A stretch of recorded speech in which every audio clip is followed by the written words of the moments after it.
살다 보면 이런저런 일이 있기 마련입니다. 어떨 때는 세상이 내 것처럼 손대는 일마다 잘 될 때도 있고, 어떨 때는 세상에 나처럼 운이 없는 사람이 있을까 싶을 만큼 모든 것이 엉망이 될 때도 있죠. 그런데 이런 일들을 아주 멀리서 보면 결국 플러스와 마이너스가 만나 인생의 라인은 0으로 수렴하게 돼 있습니다. 하지만 어려운 상황에 처해 있을 때는 이런 말이 위로가 되지 않죠.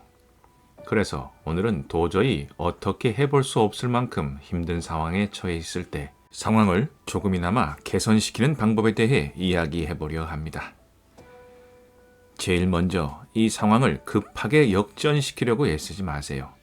그렇게 하면 안 그래도 탈진해 있는 상태에서 남아있는 에너지를 급격하게 소모하게 돼 더 큰 절망으로 빠져들어가기 쉽습니다. 우선 제일 먼저 해야 할 일은 에너지를 아껴야 하는 것입니다. 에너지를 아끼기 위해서는 시간과 공간 감각을 최소한으로 줄여야 합니다. 지금 여기 내가 있는 시간 공간으로 감각을 최소한으로 축소하세요. 그러니까 바로 이 순간 내가 있는 지금 여기에 그대로 현존하는 것입니다. 그리고 이 순간, 이 공간 안에서 내가 안전하다는 것을 깨달아야 합니다. 내일은 정말 큰일이 닥쳐올지라도, 내일은 어마어마한 태풍이 몰아닥칠 것이 분명하더라도 지금 여기 이곳에는 평화가 있음을 깨달아야 합니다. 생각이 과거, 미래로 널뛰기를 하면 조용히 지금 여기 이 순간이라고 말해보세요. 그리고 핸드폰은 잠시 꺼두세요. 누군가의 연락이 자신의 생각을 다시 미래와 과거로 끌고 들어갈지 모르니까요. 그렇다고 나 몰라라 하고 무책임하라는 것이 아닙니다. 일단 숨 쉴 공간을 마련하자는 것입니다. 어떤 상황이든 방법을 찾는 것은 에너지를 되찾은 이후에나 해야 할 일입니다.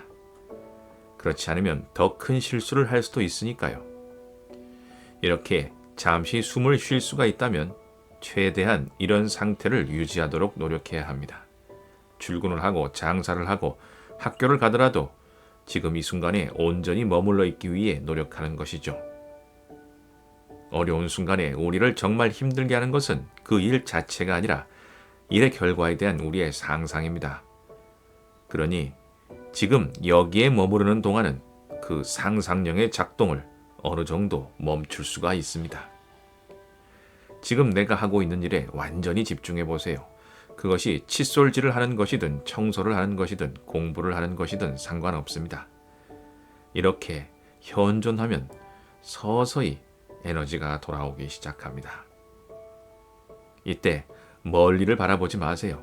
그냥 바로 발 앞만 보고 가면 됩니다. 고개를 들어 산을 보면 내가 올라가야 할 걸음이 10,000걸음이지만 내 발 바로 앞만 보면 언제나 한 걸음만 가면 됩니다. 그리고 정말 힘들면 그냥 멈추어 쉬어도 됩니다.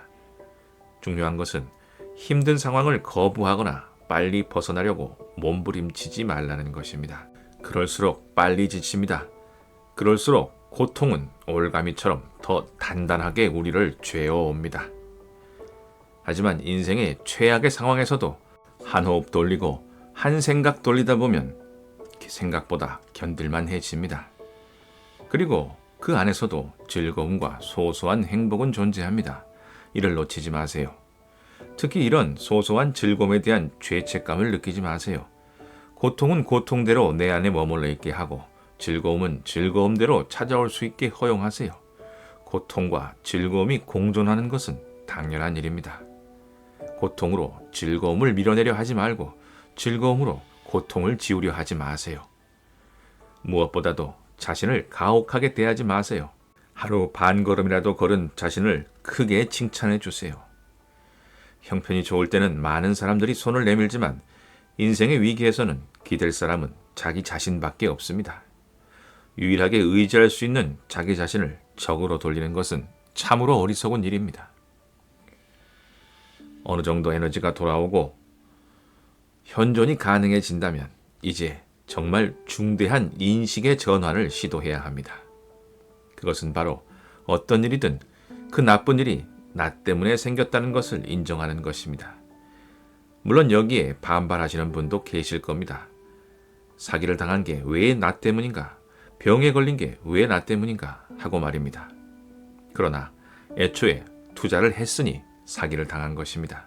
병에 걸린 것은 내가 나쁜 생활 습관을 가졌거나 선천적으로 어떤 질병에 취약함에도 불구하고 신경을 안 쓰고 살았기 때문입니다. 이렇게 원인을 자신으로 돌리는 것은 스스로를 질책하거나 후회하라는 것이 아닙니다.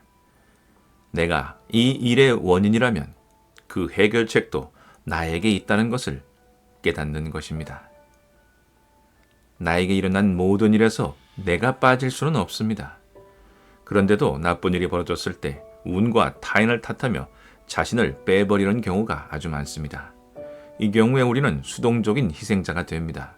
그렇다면 다시 좋은 운이 찾아오거나 누군가 우리를 도와줄 때까지 우리는 그냥 밑바닥에 가라앉아 있게 되는 것이죠.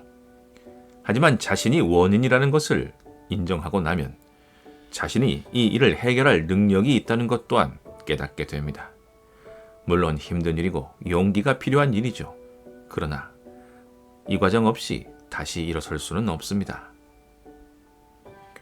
이렇게 감각을 현재로 좁히고 그렇게 생긴 에너지로 모든 것을 자신의 책임이라는 것을 인정하고 나면 어떻게? 라는 문제는 대부분 저절로 나타납니다. 위기에서 탈출하기 위해서 필요한 것은 사실 방법이 아닙니다. 어떤 문제는 아무것도 하지 않아도 저절로 풀리기도 하고 뜻밖의 일로 갑자기 풀리기도 합니다. 그러니 정말 중요한 것은 방법이 아니라 태도입니다. 여기까지 지당한이었습니다. 감사합니다.